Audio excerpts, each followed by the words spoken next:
Hello students, welcome back in BBVN online class. हम आज हमारा पाठ पढ़ेंगे 4 मन करता है। ये एक कविता है, बहुत ही अच्छी कविता है। इस कविता में एक बच्चे के बाल मन के बारे में बताया है कवि ने कि बाल मन जो होता है अर्थात बच्चे का बालक का मन जो होता है वो क्या क्या करने को करता है और वो नहीं कर पाता है, क्योंकि उसे हमेशा सभी कुछ ना कुछ काम ना करने के लिए टोकते हैं कि आपको ये भी नहीं करना है, ये नहीं करना है, और बड़े वही काम करते हैं। तो बच्चा परेशान है, अपने मन के अंदर वो जद्दोजहद कर रहा है कि मैं ये सब काम क्यों नहीं कर सकता, बाकियों को कोई नहीं टोकता और मुझे ही हमेशा क्यों टोका जाता है। यही इस कविता में कवि ने बालक के मन के बारे में बताया है। चलिए हम शुरू करते हैं। बहुत ही अच्छी कविता है और आपको ये कविता मेरे साथ मेरे पढ़ने के बाद फिर से पढ़नी भी है, इसका भाव भी समझना है और याद भी करनी है। ठीक है, चलिए शुरू करते हैं। मन करता है सूरज बनकर आसमान में दौड़ लगाऊं, मन करता है चंदा बनकर सब तारों पर अकड़ दिखाऊं, मन करता है बाबा बनकर घर में सब पर धौंस जमाऊं, मन करता है पापा बनकर मैं भी अपनी मूंछ बढ़ाऊं, मन करता है तितली बनकर दूर दूर उड़ता जाऊं, मन करता है कोयल बनकर मीठे मीठे बोल सुनाऊं,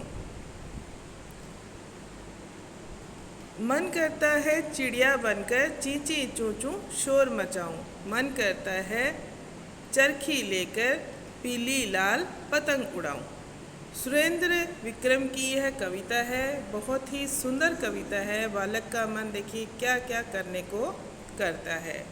बच्चा कह रहा है मन, फिर से मैं इसका भावार्थ आपको बता देती हूँ। बच्चा कह रहा है मन करता है सूरज बनकर आसमान में दौड़ लगाऊं। बच्चे का मन क्या कर रहा है कि वह सूरज की तरह, जिस तरह सूरज आसमान में हमेशा स्थान परिवर्तित करता रहता है, तो हमको ये लगता है कि वो दौड़ लगा रहा है। जैसे जैसे हम जाते हैं सूरज हमको हमारे साथ साथ चलता हुआ नज़र आता है। तो बच्चे को ये लगता है कि मैं भी सूरज की तरह आसमान में क्या करूं, दौड़ लगाऊं। जिस तरह सूरज आसमान में दौड़ लगा रहा है उसी तरह मैं भी आसमान में दौड़ लगाऊं। लेकिन ऐसा हो नहीं सकता है। बाल मन है, बालक का मन है, बड़ों का भी मन कभी कभी ऐसे काम करने को कर जाते हैं जो वो नहीं कर पाते हैं या नहीं कर सकते हैं। मन करता है चंदा बनकर सब तारों पर अकड़ दिखाऊं। अब चंदा बनकर तारों पर अकड़ दिखाने का यहाँ पे अर्थ ये है कि जो चांद है, सारे के सारे तारे उसी से चमकते हैं। आपको पता है चांद की रोशनी से ही रात को सारे तारे चमकते हैं। तो ये भी आपको पता होना चाहिए कि जो तारे हैं वो किसकी रोशनी से चमकते हैं, चांद की रोशनी से। तो बच्चे को ये लग रहा है कि वो उसकी रोशनी से चमकने के कारण वो सारे तारों पे अकड़ दिखाता होगा, चांद अकड़ दिखाता होगा। उसी तरह से मैं भी सारे तारों पर क्या करूं, अकड़ दिखाऊं। अकड़ दिखाने का मतलब है धौंस जमाना, ठीक है ना, रोब दिखाना। तो बच्चे का मन भी ऐसा ही कर रहा है। मन करता है बाबा बनकर घर में सब पर धौंस जमाऊं। अब जो बाबा होते हैं यानी कि दादाजी होते हैं या फिर घर में कोई भी बड़ा होता है, घर का मुखिया होता है, वो सभी को घर में ऑर्डर देते हैं, आज्ञा देते हैं ना, और उनकी आज्ञा का पालन भी सबको करना होता है। तो बच्चे का भी मन क्या कर रहा है कि मैं भी सबसे बड़ा बन जाऊं घर में। जिस तरह मेरे बाबा हैं, दादाजी जिस तरह सबके ऊपर धौंस जमाते हैं, सबको ऑर्डर देते हैं, उसी तरह से मैं भी सारे घर वालों पर क्या करूं, धौंस जमाऊं। मन करता है पापा बनकर मैं भी अपनी मूंछ बढ़ाऊं। अब पापा की मूंछें बड़ी बड़ी होती है ना, बच्चों की मूंछें थोड़ी बड़ी होती है, बड़े होने के बाद ही मूंछें बढ़ेगी, दाढ़ी मूंछ तभी आती है। लेकिन बच्चे का मन क्या कर रहा है, वह भी अपने पापा की तरह बन जाए और मूंछों को बढ़ाए। मन करता है तितली बनकर दूर दूर उड़ता जाऊं। अब तितली को जब बच्चे ने देखा तो उसे और भी ज़्यादा अच्छा लगा, क्योंकि तितली जगह जगह हर फूल पर इधर उधर घूमती रहती है, मंडराती रहती है, उड़ती रहती है, कहीं पे भी उड़ सकती है, कोई रोक टोक नहीं है उसके ऊपर। तो बच्चे का मन तितली को देखकर तितली बन जाने को कर रहा है। जिसको भी देख रहा है उसे लग रहा है कि ये स्वतंत्र है, उसी तरह बच्चा भी स्वतंत्र होना चाहता है। मन करता है कोयल बनकर मीठे मीठे बोल सुनाऊं। अब आपने सुना है कि कोयल बहुत ही मीठा बोलती है, मीठा गाती है। कोयल की आवाज़ जो है बहुत ज़्यादा सुरीली होती है। तो बच्चे ने जब कोयल की आवाज़ सुनी तो उसका भी मन क्या किया, कोयल की तरह मीठे मीठे बोल लोगों को सुनाने का मन किया। अब देखिए, जब बच्चा चिड़िया को देखता है तो उसकी मनोस्थिति क्या होती है। मन करता है चिड़िया बनकर ची ची चूँ चूँ शोर मचाऊं।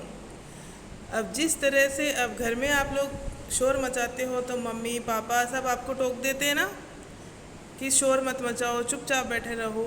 लेकिन जब बच्चा चिड़िया को देख रहा है तो वो उसका क्या मन कर रहा है कि मैं भी चिड़िया बन जाऊं, चिड़िया की तरह उड़ूं और खूब शोर मचाऊं। मन करता है चरखी लेकर पीली लाल पतंग उड़ाऊं।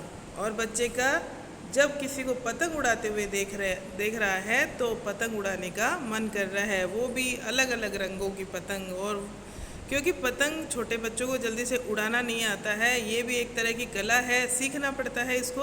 अब छोटे बच्चे को आ नहीं रहा है तो मन तो करेगा ही, है ना। आपका भी मन किया था जब तक आपको पतंग उड़ाना नहीं आया था, और अभी भी कुछ बच्चों को पतंग उड़ाना नहीं आता है तो आपका बहुत मन करता है कि मैं भी बड़ों की तरह पतंग उड़ाऊँ, चरखी हाथ में पकड़ूँ और मेरी पतंग खूब दूर तक आसमान में जाए। तो देखिए, बच्चे का यहाँ पे जो मन है वो बार बार बदल रहा है। हमेशा हमारा भी मन बदलता रहता है, मन स्थिर नहीं रहता, मन चंचल होता है। इस कविता से एक तो ये पता चल रहा है कि मन चंचल होता है, दूसरा यहाँ पे बच्चा स्वतंत्रता की उम्मीद कर रहा है, वह स्वतंत्र रहना चाहता है। बार बार में रोक टोक, जो काम वह नहीं कर सकता है वह करना चाहता है। वह खूब सारा वह सब काम करना चाहता है जो उसकी सीमाओं के बाहर है। जो काम वो कर सकता है वो तो उसे करने में बोरियत होने लग जाती है, रोज़ रोज़ वही काम करते हैं, है ना। और जो वो नहीं कर सकता है, जो कार्य थोड़ा कठिन है, उसे लगता है कि ये सब लोग कर रहे हैं, जो मुझसे बड़े हैं वो कर रहे हैं, चांद तारे कर रहे हैं, पशु पक्षी कर रहे हैं, वो सब कार्य उसकी सीमाओं से परे है, बाहर है, उसकी सामर्थ्य से बड़े हैं। वो सब वो करने की उसकी इच्छा होती है। हमारी सबकी ऐसी ही इच्छाएं होती है। तो इसके अंदर इस कविता में मतलब इंसान का जो स्वतंत्र रहने का सपना है, स्वतंत्र रहना चाहता है, वही रूप इसके अंदर दिखाया गया है। और छोटे बच्चों को बार बार में रोका टोका जाता है। इस वजह से बच्चे का मन जिसको भी देखता है वही करने को करता है। इसके अंदर ये भी है कि बच्चे को कोई एक कार्य करने का मन नहीं कर रहा है। वो पशु को देखता है तो वैसा काम करने का मन कर रहा है, पक्षी को देखता है तो वैसा काम करने को मन कर रहा है, अगर दादाजी को देखता है तो वो सब काम करने को मन कर रहा है। ओके, आप ये कविता पढ़िए और अच्छे से इसका भाव समझिए। अब देखिए आगे इसके हम करते हैं अभ्यास। यहाँ पे अभ्यास कार्य के अंदर क्या दिया हुआ है, तुम्हारी बात। तुम्हारी बात में जो भी प्रश्न, अभ्यास प्रश्न दिए हुए होते हैं, इसके अंदर स्टूडेंट्स आपको खुद को ही उनके उत्तर लिखने होते हैं। ये रटे रटाई उत्तर नहीं होते हैं, आपके जीवन से संबंधित होते हैं। आप जो महसूस करते हैं, आपके घर में क्या होता है, आपके साथ कैसा होता है, वही आपको इसमें लिखना होता है। तो ये कोई डिफ़िकल्ट नहीं है, बस आपको वैसी भाषा बनानी होती है, मात्राओं का ध्यान रखना होता है, वाक्य बनाने होते हैं, शब्द बनाने होते हैं। ठीक है। तुम पर कौन कौन धौंस जमाता है, क्यों? अब धौंस तो सभी पे कोई ना कोई जमाता ही है। कौन कौन जमाता है? एक तो घर में और स्कूल में। और क्यों जमाते हैं ये भी आपको इसमें लिखना है। तो घर में आपके ऊपर कौन धौंस जमाता है वो आपको लिखना है, स्कूल में कौन धौंस जमाता है वो लिखना है, और क्यों जमाते हैं। ठीक है, आप खुद ही करेंगे इसका उत्तर। मन करता है चिड़िया बनकर ची ची चूँ चूँ शोर मचाऊँ। तुम्हारा मन कब कब चिड़िया बन जाने को करता है। यहाँ पे अगर आपका मन चिड़िया बन जाने को नहीं करता है तो आप वो लिख दीजिए, और अगर करता है कि आप कभी चिड़िया को देखते हो, आप घर में घुट रहे हो और चिड़िया आसमान में उड़ रही है, उस वक्त आपको लग रहा है कि मैं भी आसमान में उड़ूँ, उस वक्त आपको चिड़िया बन जाने को मन करता है, तो आपको उस वक्त का लिखना है। और कभी आपने कभी भी ऐसा महसूस किया है तो उस वक्त का आप लिख सकते हो आराम से। कौन किस पर अकड़ जमाता होगा? आसमान में। देखिए यहाँ पे अकड़ जमाने से तात्पर्य है धौंस जमाना, हुक्म चलाना, जिसकी उसके ऊपर चलती हो वो। तो आसमान में देखिए ऐसा कौन है जो अकड़ जमाता होगा?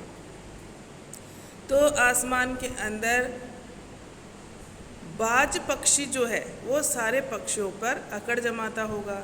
चांद जो है वो सभी तारों पे अकड़ जमाता होगा। आप यहाँ पे कुछ भी लिख सकते हैं। बाज पक्षी एक ऐसा पक्षी होता है जो बहुत ही खतरनाक और बहुत बड़ा पक्षी होता है।